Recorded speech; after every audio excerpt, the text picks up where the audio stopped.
Okay, welcome back to the DeChambros podcast, where two brothers talk about our two favorite topics, gambling and golf. We're back. We're back. I am Shane, and I'm joined here, of course, by my brother Tanner. Tanner, how was your week? Great week. Wish I could say it was a great week for our golf team, but I mean, we'll get there in a second. We'll get there. We'll get there. Speaking of the golf, did you get to watch any this week, or? I mean, I feel like your story's a little bit better than mine, but there's a little bit. I mean, it was definitely a tough week for me for viewing golf. Of course, we had the Average Golf Addicts trip down south. So we went to Tampa, went to Miami, went to Vegas. So I wasn't actually home until Saturday. I was real excited after, a full week of traveling to be able to just sit on my lazy ass and watch golf. What an absolute disgrace. Went to put golf on. Was not able to find it on the TV at all. I found out all day to watch golf, you had to have a subscription to Peacock, which is just fucking ridiculous. I had to wait all the way till 6 p.m. to watch the back nine. That's all I had on the Golf Channel. Yeah, do we even have Peacock in Canada? Is that even a thing? You know what? It's something I couldn't find, but it's something that really fucking pissed me off. So PGA, get your shit together. Let us watch the golf. Yeah, I mean, it's not even just PGA. I've had this conversation about, Amazon having a whole bunch of Toronto Maple Leaf home games this year. And what about the 80-year-old who's been watching the Leafs for 60 years? Doesn't really have internet, doesn't have Amazon, Facebook, Netflix, you know all these what? things. It's just the way the world's going. I mean, the Netflix thing, wrestling was on last night. That was a pretty cool event that they have taken on. You thought it was? Monday Night Raw. I thought it was a good event. I watched part of it, and I don't know. I just give me back the Attitude Era. I don't want any of this. I hear you. You know what I say? Netflix, give me the PGA Tour. Give me somewhere where I can just click it and watch it and move on. That would be beautiful. But anyways, enough talking and complaining about watching the golf. In terms of the golf itself, of course, we had Hideki Matsuyama winning with minus 35. And I mean, that's a story in itself. Yeah. All day long, because I couldn't watch on TV, I was watching the leaderboard on my phone. And Tanner, I can't tell you how fucking excited I was to see Hideki at the top. Until I got home. Until you got home. Until I got home and gave you the news flash that Hideki is not actually on our team. I would like to remind all of our viewers that I did push for Hideki. I had his name, Shane's Choice Hideki, on the computer. I got pushed into Wyndham. I mean, I still don't mind the Wyndham choice, but I would have liked that $3.6 million on our team. Listen, I pushed for Sanjay, and what did he do and what did Bradley do? We could go about this all week, back and forth, all day long, but you know right? what we're not going to do? We're going to stay united, and we're going to talk about the team. Let's so go. one thing I did want to get to, I mean, watching the back nine that I did get to watch, to me it was a little bit ridiculous. And I wanted to kind of course, Hideki with the record-breaking minus 35. I wanted to ask you, Tanner, how low is too low? Like minus 35. Is the golf even enjoyable to watch a birdie fest like that? So I've done some thinking on this, some introspecting. And I think when we first talked about this, my original gut reaction is 35 is way too low. Anything over 20 is too low, but then I start to think, and I started to look, and it's actually not that uncommon, those low scores, historically either. Okay. 2003, Ernie Els won at this exact spot, minus 31. 1960, Jerry Barber, solid name, minus 20. 1960 at this course. And you know what? It's part of the game. It really is. Put me out there, I'm shooting a plus 28 still. And that'll be from the front, not the tips. You know what I mean? Yeah, I hear you. It's, you know what, bringing up those two names and bringing up the common denominator, a really interesting fact that I saw here. Do you know what the three lowest scores are in PGA Tour history? 35, 34, 32? 35, 34, 33. So Hideki, of course, 35 this week Last at year, the Sentry. Or 2 years ago, was it Smith? Cameron Smith, 2 years ago, 34 at the Sentry. Yep. That same year, John Rahm, 33 at the Sentry. The common denominator I'm finding here is the Sentry Tournament is always the lowest tournament of the year. And it kind of makes me go back and forth to myself where, you know what, I used to love it when it was the Sentry Tournament of Champions. It felt special to me. If you won that year, you got the invite to play in the Tournament of Champions, and seeing all of the best that won the year before go that low was interesting, right? Now, when we have these signature events and you no longer have to win to get into the Sentry, it almost seems boring. Yeah, but you still have to make the Tour Championship to get into the Sentry. So it's not like it's 120 plus field, right? True, very true. What was it, 60, 59? Yeah, it's still a limited field. It's still somewhat of a limited field, and you are getting the best of what the PGA has to offer because, live. So, I mean, I can understand where you're going with that. There's just so much prestige with this tournament, right? It's been around since 1953. It started the PGA season, every single year since then. Yeah, and it always is something that I always get up this week and I get excited to see it. It plays and it looks gorgeous. You're in Hawaii, you got the surfers and the ocean in the background. Something about it, it's cold here where we are, so you're looking out the window, you see the snow, you look on the TV, you see the palm trees. There's a little bit of magic to the tournament. So 100%. All right, so speaking of that tournament, we know Hideki won. We know Hideki was not on our team. So let's talk a little bit about our team and how the DeChambros did. Looking into the money list, we made a whopping $2.7 million this week. So exactly $2,739,750. When can I take out some money from my account? We can't take out any of that because that amount of money brought us all the way down to 150th out of 310. So that was only good enough to be the middle of the pack. We're not good enough to be anywhere near the money. We definitely have to be better next week. Yeah, I mean, I agree. It's day number one. I came up to you Saturday when you got home before the, day 3 started, and we were taking a look at, the past 2 days, and we had multiple golfers in high contention to go high. I honestly think we had a rough day 3, and then we had some miscalculations on day 4 as well that we'll get into in a second here, but for sure. I think we had a day 1, 2. We had two of our golfers top 3 starting day 3. We had one of our golfers top 6, going into day 4. That golfer ended up past top 20, out of the 20. Yeah. So, we just had a rough second half of this tournament, but I still love our team. I like our chances. And truthfully, when we get into this week's tournament, I think we got a really good contender for a win this week. Beautiful. So we'll definitely talk about the week coming up. Just wanted to go a little bit back. So let's take a look and see how our players did. So just going down the leaderboard, great Canadian boy Corey Connors held in there for us, T5. Good finish by Corey, 66, 66, 69, 67. It's not a single round in the 70s. Impressive showing by the Canadian boy. Our guy Maverick McNeely, T8. So we had 2 players in the top 10. It's a good showing. It's not a great showing. Not going to win nothing here at that. That's kind of where we start going down. So it was really interesting to see that, some of our players in the lower groups are what did the best for us, right? Taylor Pendrith, another Canadian, came in 3rd for us with a T13, right? Yeah, but even with Pendrith, he could have shot at -24 as well. He really could have. He double bogeyed on 17 on day 4. And he had a tough start with a 71. Right, and then he finishes with a bird after that double bogey. I like him a lot. I just think it was a little bit of a misstep. It's beginning of the season. It is, but you know what? It's a great showing for a week where you're getting your feet wet and you're kind of starting the ball rolling. So I definitely like Taylor Pendrith moving forward to the season. I still think he's a great pick.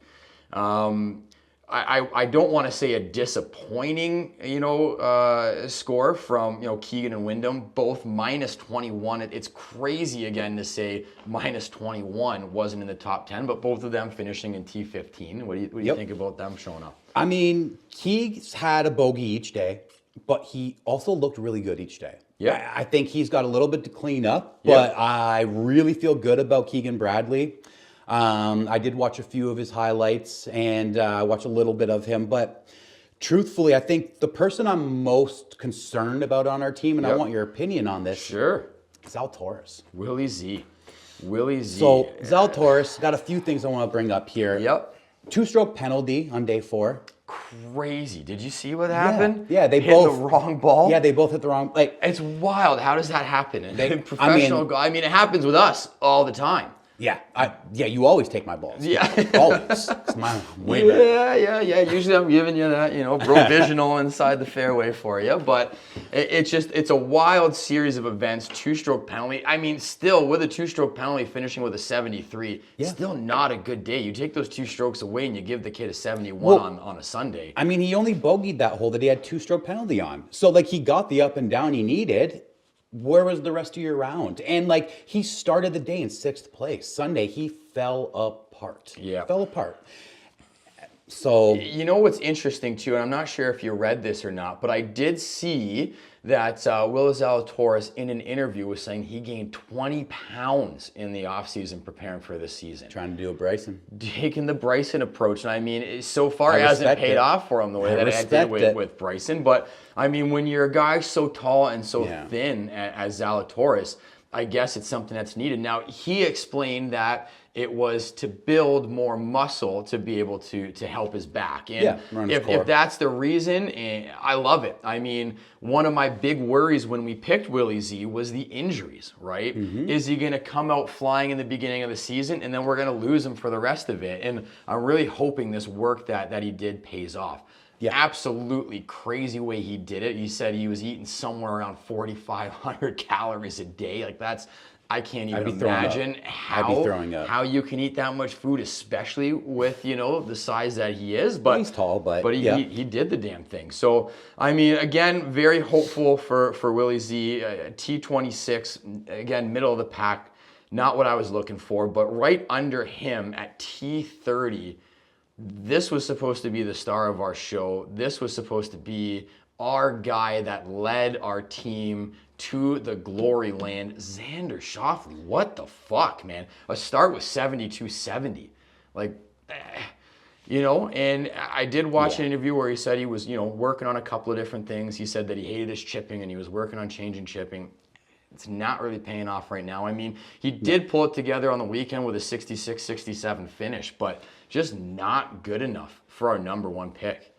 Yeah, I mean, truthfully, a few number 1 picks didn't really do too well over this weekend. Again, it's the first tournament. Very true. Long season. It's a long season. These guys are going to play 20 to 25 tournaments for us. Let them work in.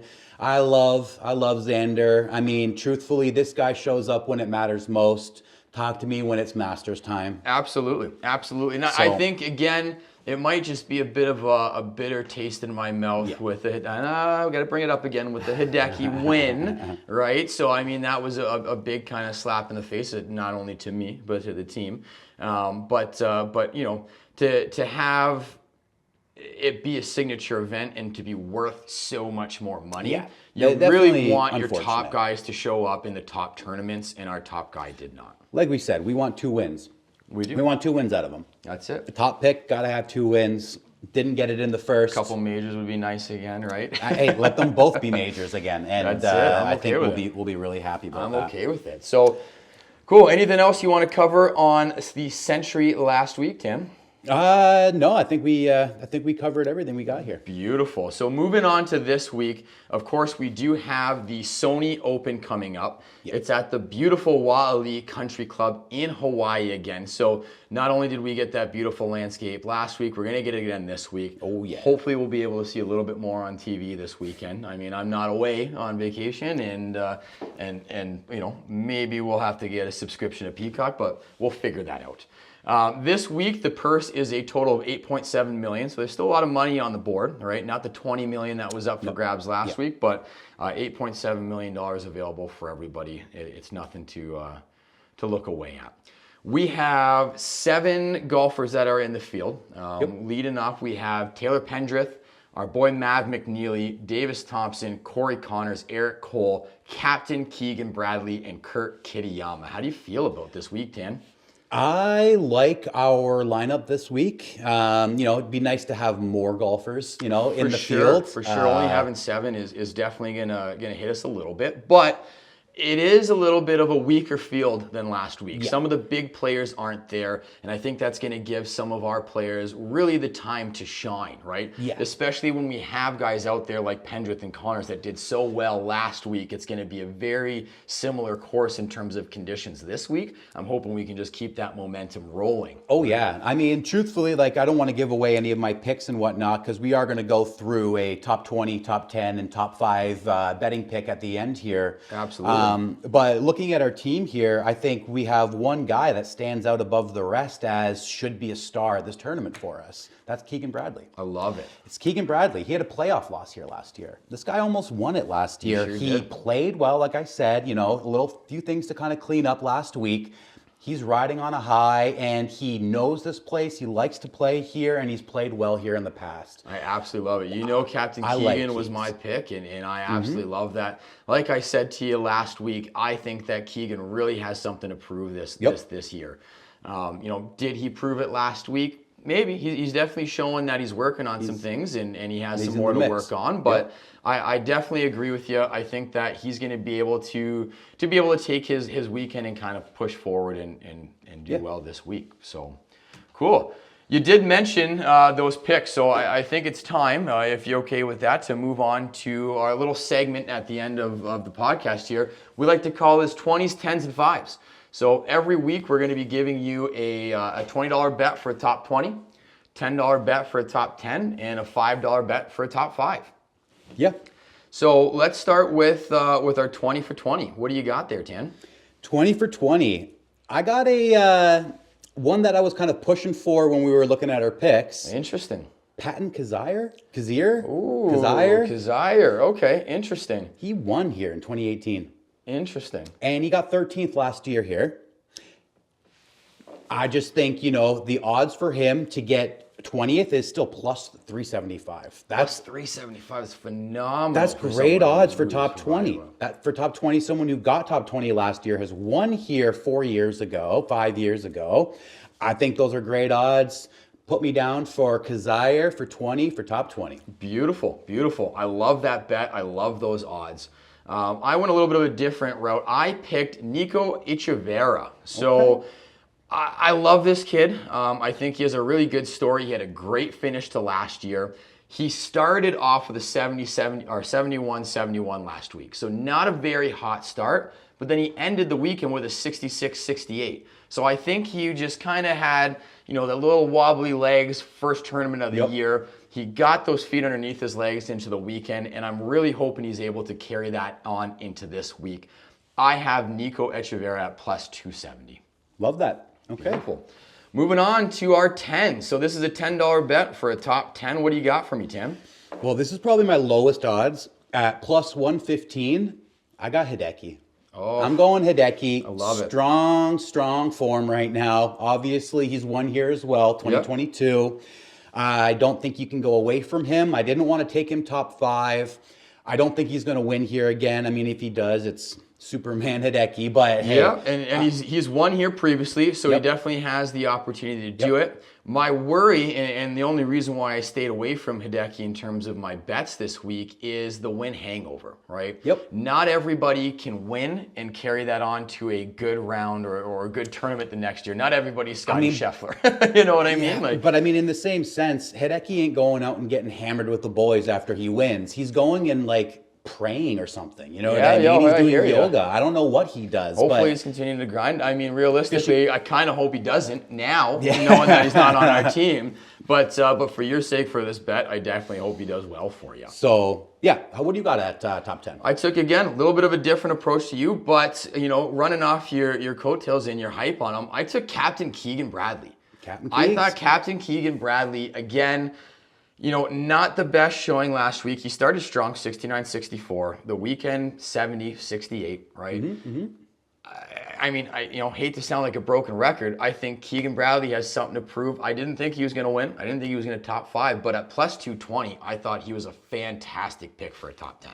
And see, I love Keegan for top 5 this week. My God, here we go. Plus Beautiful. 550. $5, Beautiful. 550. This is about winning more money than you win in these bets. And I'm not going to do it by picking plus 100 on a top 5 and going with the favorite. I hear you. I'm taking Keegan. Again, he was in a playoff last year here. He's got something to prove, like you're saying.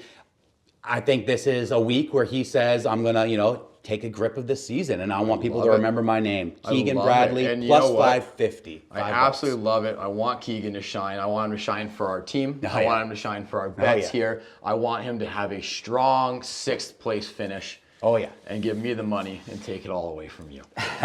Moving on to mine. My $5 bet for the top 5. I took young Tom Kim.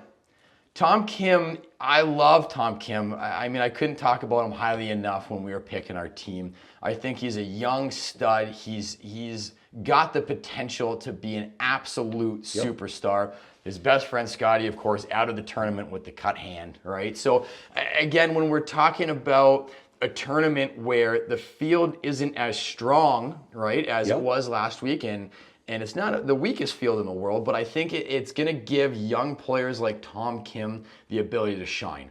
It's the start to a season. I think the kid's going to come out swinging. Plus 360, top 5, Tom Kim. There you go. I mean, don't get me wrong. I was looking over the pool there and all the selections. Tom Kim was either the first or the second most selected player overall in the entire pool. Not just his grouping. He had I think 178 of 310 people chose him in that grouping. I like that we didn't choose him in that grouping. I like not having the number 1.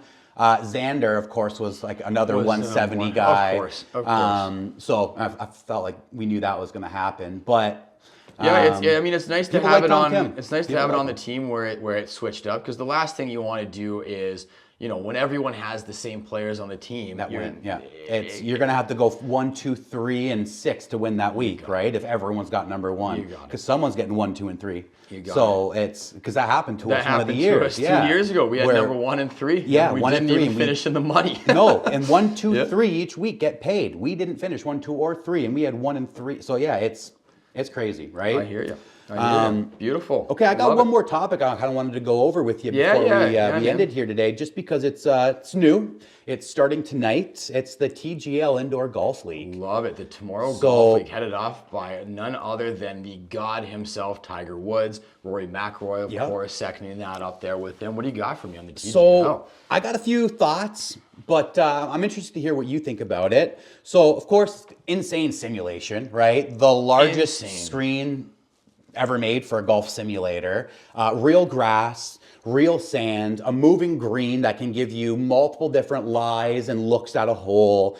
It looks insane. Barstool played there last week. They did, yeah. I watched a lot of that content, looked a lot of fun. Hey guys, we would love to film there too. But here's what I think, okay? Yep. And this is my honest opinion. I don't care. I just do not care at all, and I'll tell you why. Okay. I'll tell you why. Yeah, let me know.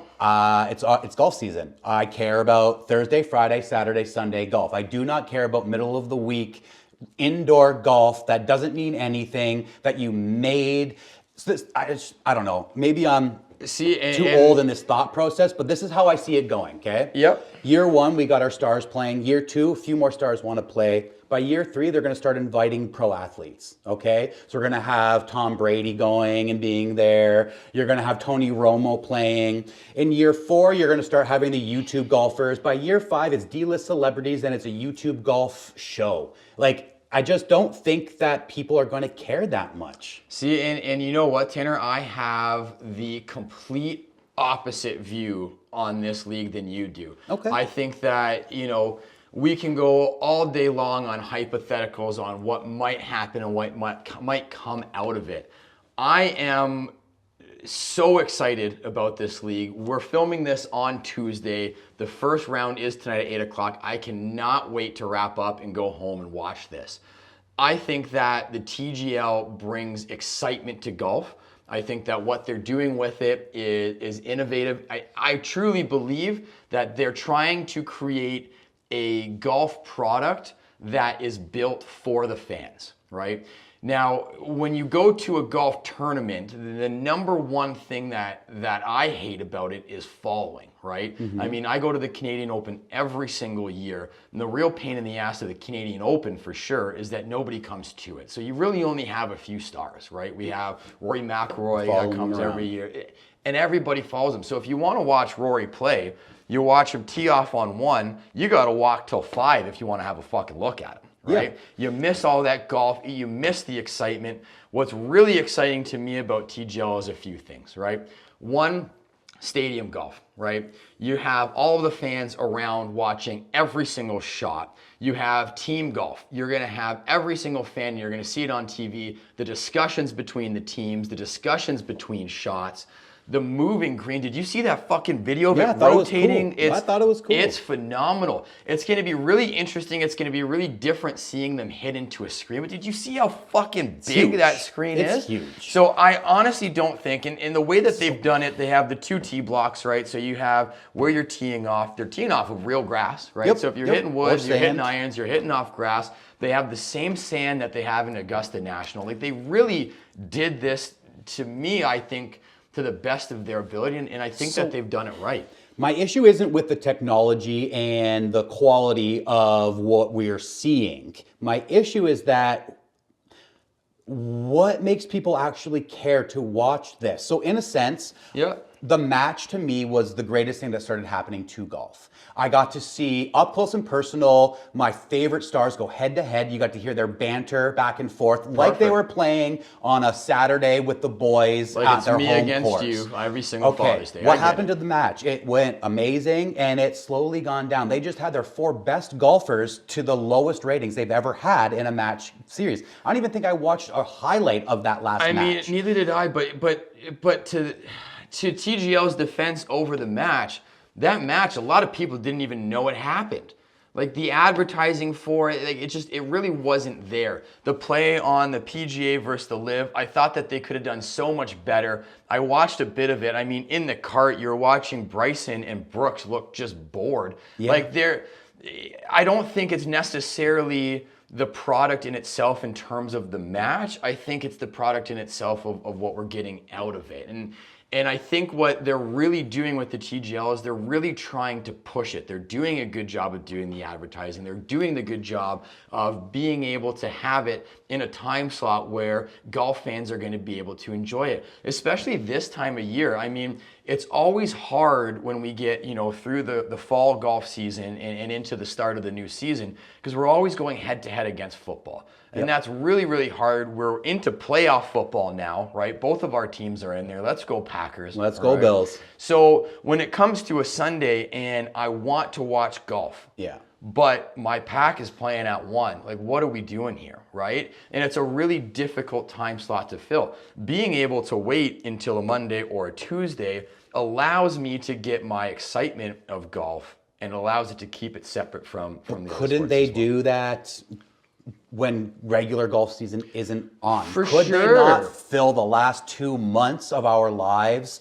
on Wednesdays or Tuesdays with golf content when we're starving for golf? Why during the season when I already have things I'm looking for? Like, don't get me wrong, I sound like I'm a hater.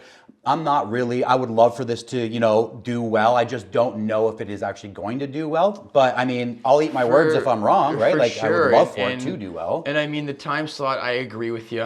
When you look at it, though, I mean, could you put the TGL in the fall? Sure, but then you lose all of the storylines of the guys playing in the fall trying to get their cards, right? Which is a really exciting thing for golf fans to watch, right? And I mean, for a casual viewer, it might not be the most exciting, but being able to see guys on their grind trying to live out their dreams is a storyline that I feel the TGL might take away from. I mean, I think that when you look at it not as a replacement for, the regular season of golf, but in addition to it. I mean, this year is a Ryder Cup year.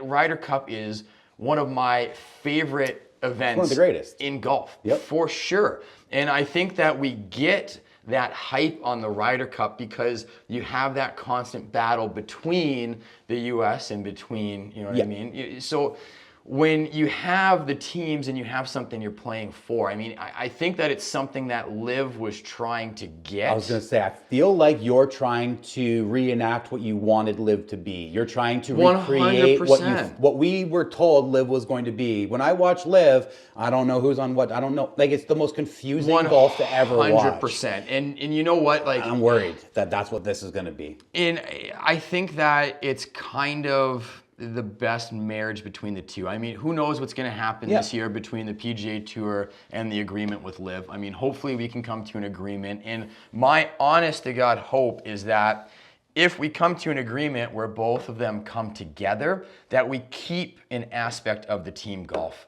in the PGA Tour. Yeah, we've talked about this before. I agree with you on that. I think, if we were to replace some of the lesser attended tournaments, the lower quality golf tournaments, they tried to elevate things and make more importance. Well, what about the ones that still aren't as important? There's a few tournaments that you could turn into a Live style team event on the PGA Tour, and I think there's a way to do that, and I think that's the way forward for golf. Not these shenanigans, not this TGL new league. Again, would love for it to do well. I just want regular, good golf back. The best against the best, please. 100%. That's all I want. And hopefully we have this season. Yeah. I mean, I think that we're moving in the right direction to be able to get that. I think that TGL only helps that, doesn't hurt it. Right? It's going to allow us to have team golf that focuses on team golf. We're not going to get confused on who's the individual winner, who's the team winner, what's going on, what hole are we starting on, all of that kind of nonsense. I think that the TGL is great for golf. I'm ecstatic to be able to watch it tonight. I cannot wait for us to wrap up this conversation so that I can run home and get it on the TV. Well then, let's get to it, buddy. Beautiful. So with that, this has been another episode of the DeChambros podcast.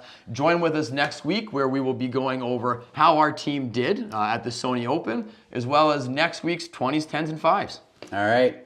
Beautiful. The DeChambros. For life.